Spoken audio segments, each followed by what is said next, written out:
شفتوا سواق اوبر ده لما ركبت معاه زبونه ونزلت نسيت في العربيه ايه؟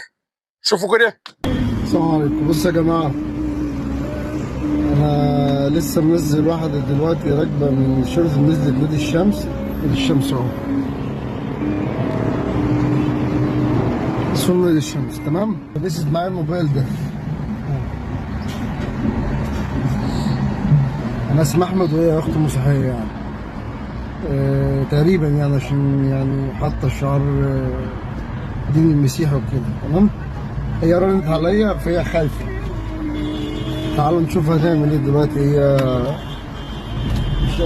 قلت لها 5 دقايق انزل الاوردر معايا ورن عليا يعني. هترن دلوقتي عشان تشوفوا هنعمل ايه. بصوا يا جماعه، اللي هي نزلت معايا الموبايل بترن دلوقتي، خلي بالكم. بص البرد. الو، بصي، وانا بلف من تحت الكوبري دلوقتي. انت ممكن توقفي لي عند مكان ما نزلتك بالظبط يعني. يعني ماشي، ما تقلقيش. انا والله العظيم لو شايله معايا مليون جنيه. انا الحمد لله ما باخدش حاجه. مع الست اهي، الست اللي التليفون وقع منها اهو.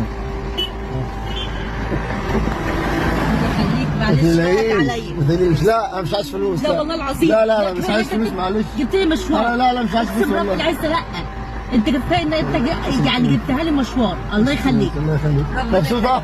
لا مبسوطه، ربنا يخليك يا ست ايه، الحمد لله يعني. ربك بيسبب الاسباب. الحمد لله انك شفت الموبايل قبل ما يركب معاك عميل تاني، كان رد الفعل هيكون مختلف. بعتها